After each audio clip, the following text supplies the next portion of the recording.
Markets end in the red after a volatile session with the Nifty slipping below 25,700. Mid-caps outperformed to close in the green. Metal stocks extend their rally for a third straight day. Tata Elxsi shares fall despite a decent set of numbers.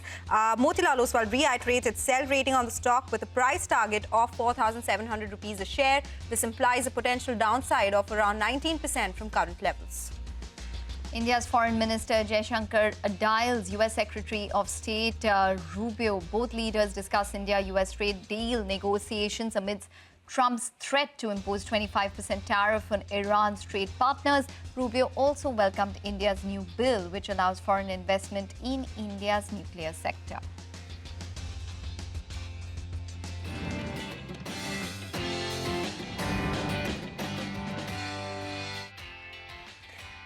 Hello and welcome to Markets Forward, your go-to show where we aim to get you all the key data points to get up for the next trading day. I'm Sonal Bhutra, with me my colleague Ekta Batra. Ekta, good afternoon. It's been a very volatile trade today. We did see Nifty briefly come into the green around 70 points higher, and now finally we ended around 60 points lower on the Nifty, below that 25,700 mark. Yes, the mid-caps did outperform, but if you look at the advanced decline ratio, it was in favor of declines, and it's been quite volatile across the board. Metals continued to surge, 2.7% higher on that index.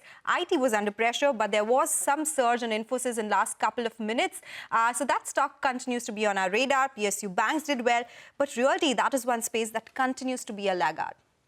Hi, Sonal. Yes, absolutely. It was a bit of a mixed day, you'd have to say, by the close of trade. A bit choppy, you'd have to say, because we did give up, a lot of the gains that we saw for the markets on an intraday basis. For the Nifty, we closed up with a close of around 66 points lower. We had the broader markets, which did do better in today's trading session. So that was a bit of a ray of hope. We had the mid-cap index, which ended with gains of around 0.3%. Metals, PSU banks were really the stars in today's trading session. But nonetheless, let's tell you what we have lined up for you in store today on Markets Forward. We'll start with the top movers and shakers of the day with Vivek. We'll get you a slew of earnings report cards, including Tata Elxsi and ICICI Lombard, and we'll discuss why metal play stocks were up in trade. Last but not least, we delve into the key market events to watch out for in Friday's trading session, you'd have to say. But let's get on to our first segment of the day. We have Vivek Iyer joining in from the big wall with all of the top movers and shakers of the day. Vivek, over to you. Well, thank you so much for that. Despite the headline index actually being down and ending the session marginally lower, the advanced decline ratio in the broader end of the markets was much better given the outperformance that you saw in the mid-cap and small-cap end of the markets.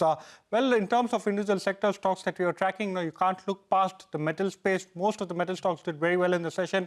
Vedanta, Tata Steel, Hindustan Copper, all of them higher by over 4.5%. On the other hand, standalone refiners, MRPL gave its results towards the end of the trading session. That particular stock ended higher by 10%, and also Chennai Petro ended higher on very good volumes today, over 6%. HDFC AMC was the other stock in focus, came out with its results, a marginal uptick as far as market share is concerned in the equity AUM segment. On the back of that, over 2.5% higher for HDFC AMC. The entire capital marketplace, most of these names are after a period of multiple days of volatility. Today, most of them ended higher. Angel went on the back of a Citi initiating coverage report, MCX, KFintech, all of them sharply higher in the session. Along with that, proxies to the entire metal trade, so names like HEG, Graphite India, Rain Industries, all of them ended higher. And post the results of Union Bank, most of the PSU stocks are, especially in the second half of the trading session, perked up significantly. So Union Bank, you did see Bank of India, Indian Bank, all of them move higher quite sharply, especially in the second half. Not too many laggards today, but quite a few in terms of individual stocks. Tata Elxsi, profit booking coming despite what was essentially a very strong quarter. ICICI Lombard, elevated combined ratio is something that the street didn't like. Polycab, you saw last trade happen over there, post which the stock continued. Its fall ended lower by over 3%. And lastly, FMCG stocks on the back of worries of rising input costs. Most of these names saw a little bit of profit booking, HL amongst the key drags. Okay, some interesting names there, Vivek. Thank you so much for joining us with those updates. Let's get stock specific now. Shares of Tata Elxsi fell nearly 5% despite reporting steady set of numbers in the third quarter. Margins expanded even as profits fell on one-time labor code impact. Rima joins us to decode the numbers, the valuations, and a lot more. Rima. Well, nothing per se went wrong in the Q3 numbers, but Tata Elxsi continues to trade at very high valuations. The valuations for the company are 43, 45 times, which is at a premium to peers like a KPIT Tech or a Tata Tech. And plus, remember last week when JP Morgan upgraded Tata Elxsi to a buy, the stock had rallied. So prior to the numbers, the stock was already up 10% on a year-to-date basis. So Q3 numbers are fine, but analysts point out that premium valuations keep gains in check, and today you are seeing some profit booking. In fact, Bloomberg shows that 18 analysts track Tata Elxsi, 12 of them have a sell call, 4 of them hold, and only 2 of them have a buy call. And if you just aggregate the average target price, it is about a 9% lower than where the stock currently is. One question everyone always asks is what's the difference between a Tata Elxsi and a KPIT Tech, because we're comparing the valuations. Well, KPIT Tech gets 100% of its revenues from the automotive tech spends. Well, for Tata Elxsi, as of Q3, about 56%. And this quarter, we saw auto doing well. So automotive segment, which is 56% of Tata Elxsi's overall revenue, went up by more than 7%, nearly 7.5%, 8%. But the other two segments were a bit of a drag, healthcare as well as media. So these numbers and the strength in the automotive business has a positive rub-off impact on KPIT Tech too. But for Tata Elxsi, numbers are fine, Q3. It's just the valuation multiples are at a premium. Okay, all right, Reema. Thanks very much for that. So that was on Tata Elxsi, which fell despite what was a steady quarter. We have our guests with us this evening. We have Mayuresh Joshi joining in on the fundamentals and Jay Thakkar from ICICI Securities joining on the technicals. Mayuresh as well as Jay, welcome to the show. Mayuresh, I'm going to toss it to you. We were just talking about Tata Elxsi. Did you look at that stock at all in terms of the numbers that they reported? Afternoon, Ekta. No, decent set of numbers. But again, I think the valuation mismatch is not playing out in terms of prices because what the street really expects and believes is a much higher growth rate, which probably seems to be a little bit on the softer side. A traditionally weak quarter, expectations in terms of how discretionary spending budgets will get decided in Q4 will be a determining factor as well. So again, based on how valuations are played out and our own core EPS ratings, which seem to be a little bit poor. Our sense is that numbers and valuations both might have played its part in terms of price. Let's not forget that the new labor code will also have its implications. There will be a one-time impact in the December quarters based on the new labor code, both in terms of gratuity, leave encashments, etc., which will have some element of hit across IT companies as a pack, and some nominal hit going forward as well as wages get reset in the coming few quarters. So I think the sector has to comprehend with a lot of news, results and commentaries as we speak. Nifty IT was under pressure. We do have Infosys' numbers. Reema joins us to decode the numbers. It's a strong showing from Infosys this time. The company's revenues went up by 0.6%, ahead of expectations of a flat kind of a growth. The company has gone ahead and raised the full year guidance. 2 to 3% revenue growth has now become 3 to 3.5%. And even the margin performance, on account of the new labor code, the company has taken a hit of more than 1,200 crore rupees. So that's impacting the margins and impacting the profitability. So reported profits are down nearly 10%. Reported margins are down to 18.4%. But if you adjust for that, adjusted margins have actually gone up 20 basis points to 21.2%. Even the deal wins are strong. We already knew in the quarter the company won a very large NHS deal of 14,000 crore rupees. So that's boosted the overall deal wins to $4.8 billion. The headcount addition is also very strong. The headcount has come in at an 11-quarter high.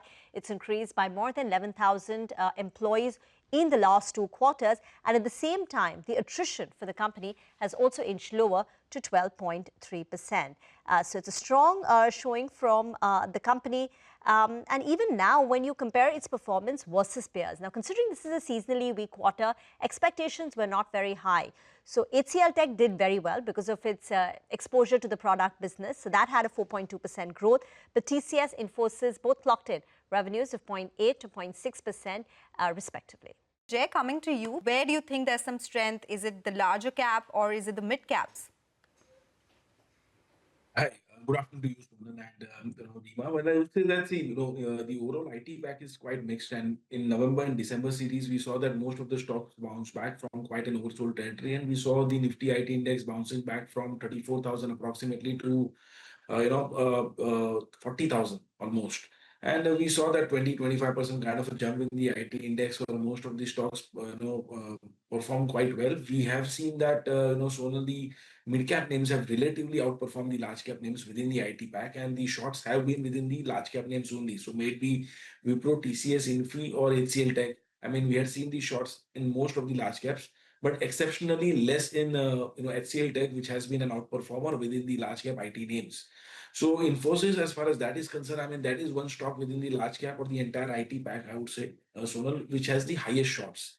So if at all the stock is able to take off its critical level of 1650 to 1700 levels post its results, if at all they are exceptionally well, then you could see a sharp short covering coming in this stock, and it can overall change the short-term outlook in the Nifty IT from sideways negative to possibly positive, wherein Nifty IT can inch towards 40,000 as well. But failing to surpass 1660, 1700 levels, I fear that this stock can thereafter further correct until 1450 to 1500 levels on an immediate basis. The overall data, FNO data, is relatively negative as compared to the other IT names. Okay. Okay, all right. Thank you so much, Jay, for that opinion. But let's talk about the next stock. ICICI Lombard came under pressure after reporting operationally weak numbers in the third quarter. Underwriting losses and expenses grew in the quarter ending December. Yash joins in with more details on this one. Yash, how do the numbers look? Well, the numbers looked weak, certainly, and that reflected in the stock price today as well. As far as the premium growth is concerned, that was decent, growing at about 13% on a year-on-year basis. This is the net earned premium for ICICI Lombard. But to really chase that modest premium growth, the underwriting performance really deteriorated. So as far as the underwriting loss is concerned, that shot up about 132% or about 1.32 times. The operating profit declined by about 17% and the PAT fell by about 9%. The PAT fall of 9% was despite a growth in investment income of about 42%. As far as a result of the weak underperformance in the operational performance is concerned, the combined ratio that increased to about 104.5 as compared to 102.7. Two major segments for the company, motor and health, both saw a decent premium growth, but underwriting losses shot up. Motor, the underwriting loss there shot up by about 137%. Health, the underwriting loss shot up by about 134%.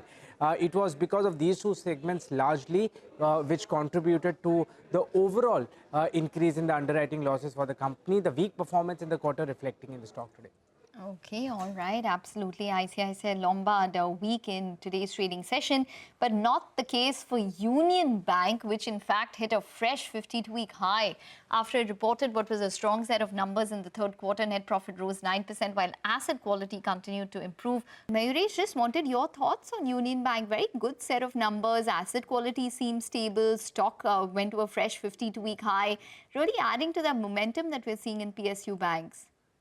Oh, absolutely. Good afternoon to you. I think PSU Bank's on a steamroll as we speak. And therefore, I think numbers, and they had given a business update a few days back. So advances deposit growth was pretty nominal as we speak. But I think the core numbers in terms of spreads, the net interest margins, the provision coverage, and a lot of commentaries which are now surrounding the base case scenario for PSU banks is that deposit growth should be reasonable enough, which means that the credit deposit ratios should inch higher as we head into the next few quarters. With recoveries being extremely strong for a whole host of these banks, I think that does add to the bottom line as well. With NIM stability, expectation of ROA and ROE expansion, and inexpensive valuations compared to the large cap peers, when it specifically comes to the private banks, I think they probably seem to be one space where the momentum can still exist.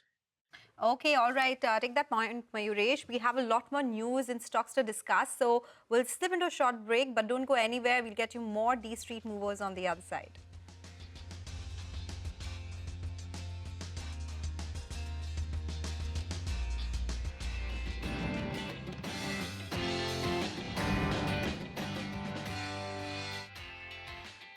Welcome back. You're still tuned into Markets Forward. A lot of stocks in the broader market which were buzzing. Puravankara is one of them. Now, do remember, Nifty Realty Index has been under pressure of late because of some demand concerns. But Puravankara reported its Q3 business update, on the back of which the stock surged. It was a good set in Q3. We did see an improvement in pre-sales on a YY and on a quarter-on-quarter basis. Those graphics will come up for you on the screen as well. Even in terms of volumes, there was a decline on a sequential basis in terms of volumes. However, 4% increase on a YY basis. Even the collections were quite strong, up 22% on a YY basis as well. If we talk about their launch pipeline and the units delivered, it is very important for a company to just not book but deliver those units as well. And the company has given those numbers. They've been able to deliver 1,414 units in the quarter gone by, and the total saleable area launched was at around 2.83 million square feet, after which a lot of new launches also came by, 2.03 million square feet. It's a good going, especially at a time where we've been talking about some demand concerns. But yes, Puravankara was bucking the trend today, and that's exactly why the stock was higher in trade. Jay, let me come to you from a charts perspective. Do you think the realty index or some of these real estate stocks are oversold now? Well, I don't think so, Sonal. Although, yes, I agree with you that, there has been a lot of shorts in Nifty Realty. I mean, that is one of the sector, which has been hard hit, and we have seen a lot of shorts getting built up there in majority of the realty names. It's apart from Phoenix of, selective names like Prestige and Oberoi. I mean, wherein we don't have much of the shorts. Rather, Phoenix has seen good long build-up and has been an outperformer within the Nifty Realty pack. Else, those names which are there within the F&O names, apart from, Phoenix or Oberoi, have seen a good amount of short build-up. Hence, the overall outlook for the Nifty Realty is negative and the sector has been underperforming. So, overall outlook still in Nifty Realty is not much bullish. I would say it will be very stock specific. If someone is really looking out for building longs out here, then it would be Oberoi or maybe Prestige and Phoenix. But as far as Puravankara is concerned, which is a non-F&O name, I would say, Sonal, that the stock has a critical support around the levels of 200, which was a critical resistance for years.